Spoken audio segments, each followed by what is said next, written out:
Je profite, comme je le dis, pour faire une brève récapitulation de la Palestine après la Nakba. Chers élèves, vous avez le document déjà avec vous. Donc, je vais ramasser, comme on le dit, les relations israélo-arabes. Bref, le professeur l'a si bien affirmé. On peut dire que la Palestine est une terre d'immigration et d'invasion qui, tour à tour, a été occupée par les Canaan, les Philistins, les Assyriens, les Babyloniens, les Arabes musulmans, les Perses, les Turcs ottomans pour aller plus loin, la Grande-Bretagne. Il a affirmé que en 1896, Théodore Herzl a établi un ouvrage intitulé sous le nom de l'État juif, dans lequel il va mettre en place un mouvement appelé communément le sionisme. Le sionisme international a pour objectif de trouver une terre pour les juifs, de médiatiser les problèmes juifs afin de trouver une solution. Il a affirmé aussi que ce mouvement est soutenu par une déclaration faite le 2 novembre 1917 par l'ordre Al-Qir James Balfour, qui disait que les peuples juifs de Palestine sont dans l'attente de la création d'un État juif indépendant et reconnu dans le monde. Après la Première Guerre mondiale, lors du traité de Sèvres en 1920, la SDN avait été mandatée, la Grande-Bretagne avait été mandatée par la SDN pour administrer la Palestine. Elle aussi, elle favorise l'établissement d'un foyer juif au sein de Palestine. Et pour les Arabes, l'existence d'un État juif au sein de leur territoire est perçue comme une provocation supplémentaire de l'impérialisme colonial. Donc les Arabes ne pouvaient pas accepter la création d'un État juif au sein de leur territoire. Et pour faire face à ces attentats, que les Juifs vont devoir mettre en place des organisations d'autodéfense comme Irgun et Agana. Maintenant, en 1937, le mandat britannique est marqué par de multiples conflits, nourris de part et d'autre, au point que l'Angleterre décide de mettre en place un État judéo-arabe, mais refusé par les deux communautés. Maintenant, la Grande-Bretagne est obligée de renoncer à son mandat. L'ONU, dans sa résolution 181 du 29 novembre 1947, partage la Palestine et fait de Jérusalem une ville internationale. Il a affirmé: les Juifs, minoritaires avec 30% de la population, disposent de 55% des terres. Les Arabes, majoritaires avec plus de 70% de la population, obtiennent 45% des terres. Maintenant, ce plan de partage effectué par l'ONU est refusé par les Arabes, accepté par les Juifs, qui profitent de la fin du mandat britannique sous le règne de David Ben-Gurion pour proclamer la naissance de l'État d'Israël le 14 mai 1948. Donc, je demande votre permission pour participer à mon. C'est bon. Donc, ok. La Palestine, après la Nakba. Dès la création de l'Israël, le 14 mai 1948, le 15 mai, la coalition d'armées arabes attaque l'Israël, dont l'objectif principal, c'est la destruction du sionisme. Mais la rapide victoire escomptée par les Arabes n'est pas au rendez-vous, car l'Israël a gagné la guerre d'indépendance et récupère le Jérusalem-Ouest et la Galilée occidentale et se retrouve avec 78% des terres. Donc les Juifs ont encore accaparé 23 des 45% des terres arabes. Donc en 1949, l'Israël devient membre de l'ONU et cela peut être perçu par les Arabes comme la Nakba qui signifie la grande catastrophe. En 1956, n'oublions pas que les Occidentaux refusaient de financer le barrage d'Assouan. Gamal Abdel Nasser nationalise le canal qui est un point stratégique. N'oublions pas que l'Israël est le pire ennemi des Arabes et obligé d'apporter son soutien à la coalition franco-britannique pour récupérer le canal de Suez entre les mains de Gamal Abdel Nasser. Vous les élèves de la classe de terminale, vous savez pertinemment que le canal de Suez a un impact sur les relations internationales appelées communément la guerre froide. N'oublions pas que Gamal Abdel Nasser a sollicité l'aide de l'URSS. L'URSS demande aux États-Unis de dire à ses alliés de se retirer du canal de Suez. Donc, l'ONU exige les forces franco-britanniques de se retirer du canal de Suez. Le 10 juin 1967, nous avons la guerre des 6 jours. Gamal Abdel Nasser est fort du soutien de l'URSS. Il avait menacé de détruire l'Israël lors du printemps de Caire. Et n'oublions pas que Gamal Abdel Nasser, comme il est fort du soutien de l'URSS, décide de la fermeture du golfe d'Aqaba par lequel doit passer le pétrole iranien qu'approvisionne l'Israël. Et la fermeture du golfe d'Aqaba permet ainsi à Yitzhak Rabin, qui était le général de l'armée juive appelé communément Sahar. Rabin, le 5 juin 1967, maintenant attaque par surprise les Arabes et détruit l'aviation égyptienne au sol. En 6 jours, l'Israël s'empare le Jérusalem-Est, la bande de Gaza, une partie de la Cisjordanie, le Sinaï égyptien et le plateau de Golan syrien. L'ONU, dans sa résolution 242, exige le retrait de l'Israël des territoires arabes et l'Israël a carrément réfuté. C'est pourquoi le général de Gaulle avait affirmé même que l'Israël, qui était un minuscule pays hier, devient ainsi une superpuissance parce qu'il va même jusqu'à dire non aux propos de l'Organisation des Nations Unies. Dans cette même perspective, on peut dire qu'en 1970, Gamal Abdel Nasser meurt. Nasser est remplacé par Anwar al-Sadat.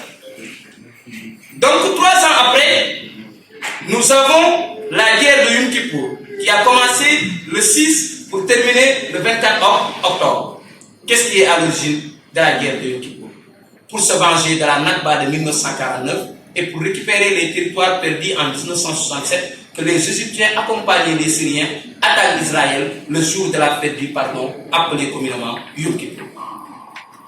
L'Israël recule avant de mener une contre-offensive avec l'appui des Occidentaux.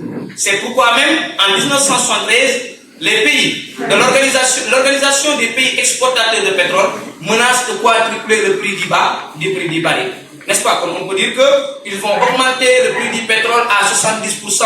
C'est pourquoi on parle du premier choc pétrolier qui a commencé en 1973 pour terminer en janvier 1974. Et qu'est-ce qui va se passer? Ainsi, l'ONU dans sa résolution 338 accompagne conjointement des 2 superpuissances que sont les États-Unis et l'URSS pour mettre un cessez-le-feu immédiat. 4 ans après la guerre de Yom Kippour, il a affirmé Sadat se rend en Israël dans son parlement connu sous le nom de KNC. En 1978, nous avons les accords de Camp David sous la présence de Jimmy Carter, maintenant accompagné de qui? Le premier ministre israélien, d'où son nom est Menachem Begin, mais accompagné aussi du président de l'Égypte, c'est Anwar al-Sadat. C'est à partir des accords de Camp David que l'Israël et que l'Égypte fume le calumet de la paix avec l'Israël. Maintenant, c'est pourquoi en 1979, maintenant l'Israël se retire du Sinaï égyptien, mais l'Israël améliore ses relations diplomatiques avec l'Égypte. En 1981, Sadat est isolé et assassiné. Et la 5e bataille qui existe entre les Juifs et les Arabes peut être perçue comme l'opération Paix en Galilée. N'oublions pas qu'à partir de ce moment, on peut parler de ce qu'on appelle la question palestinienne. Les grands perdants des relations israélo-arabes, ce sont les Arabes, qui ont perdu une floraison de combat. Mais on peut considérer la guerre de Yom Kippour est un combat qui n'a ni vainqueur, ni vaincu.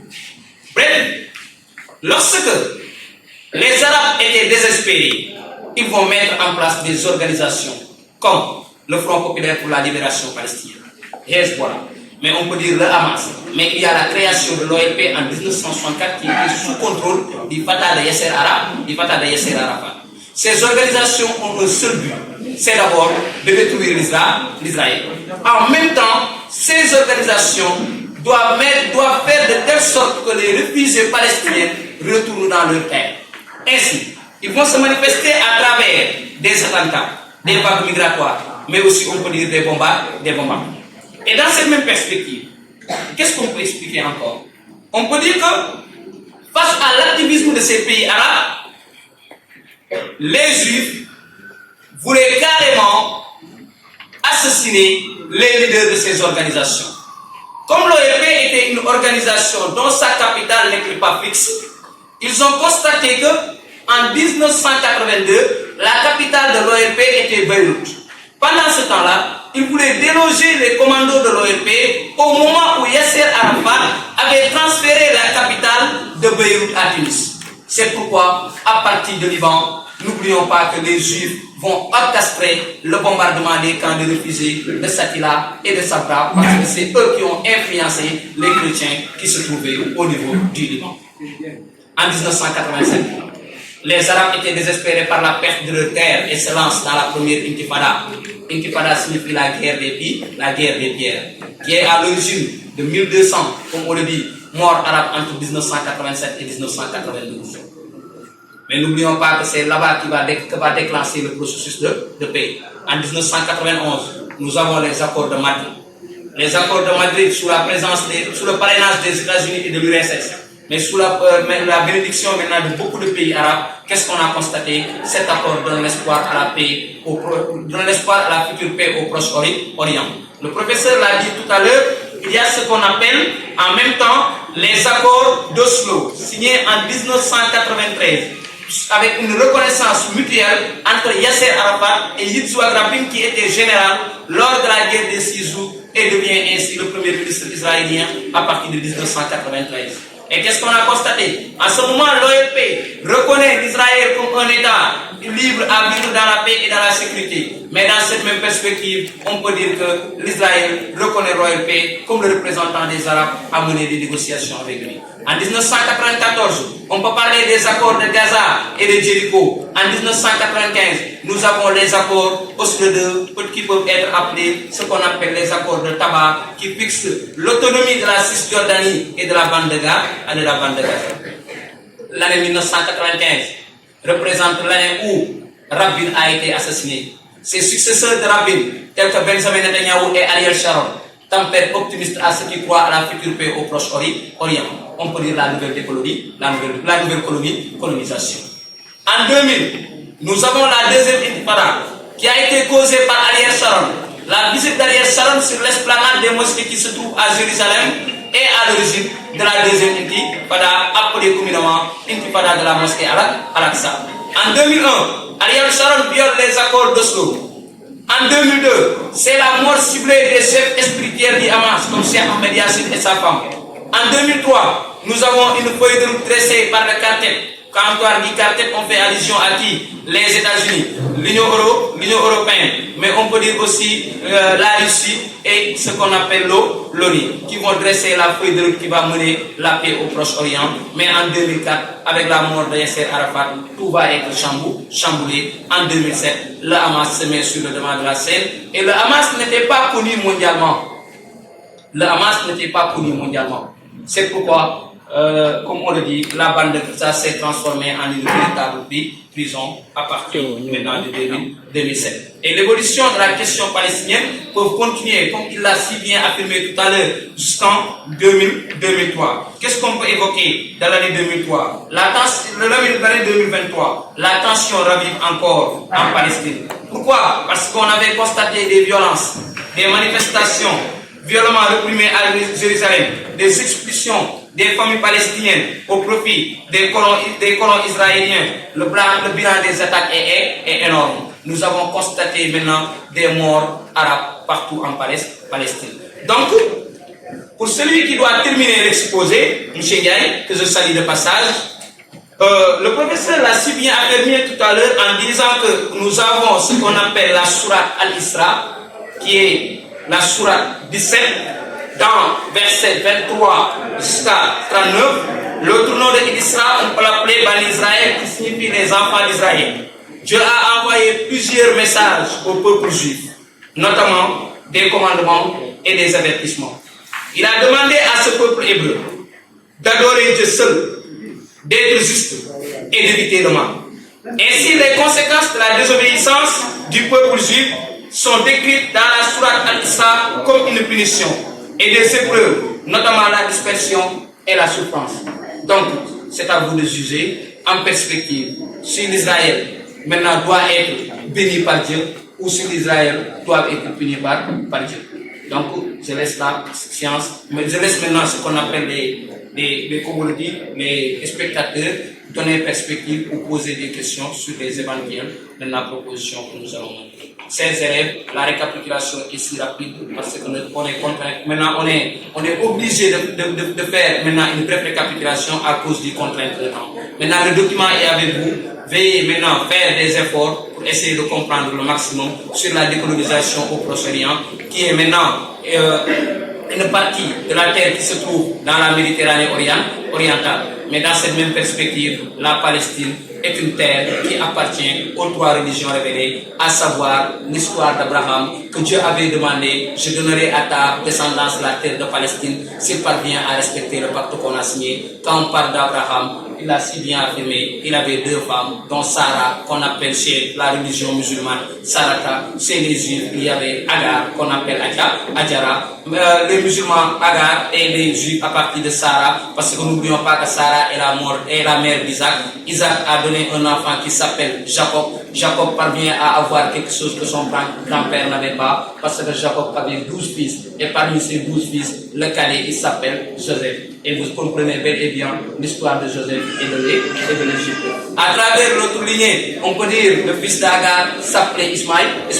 Quand on parle de ce qu'on appelle la fête de Tabaski, nous les musulmans, nous allons passer maintenant le sacrifice d'Ismaïl. Donc on peut dire que l'Israël, la Palestine, est regroupée par la famille d'Abraham. Et Abraham lit les 3 religions révélées, à savoir le judaïsme, le christianisme et l'islam. Maintenant, ces parents qui sont dans la salle, ces représentants iraniens et ce qu'on appelle de la République Irak, veuillez comprendre que celui qui parle, ce n'est d'autre qu'une personne qui est simple et qu'un simple apprenant qui est derrière ces anciens, à savoir M. et M. Diaye. Maintenant, à bon entendeur, salut.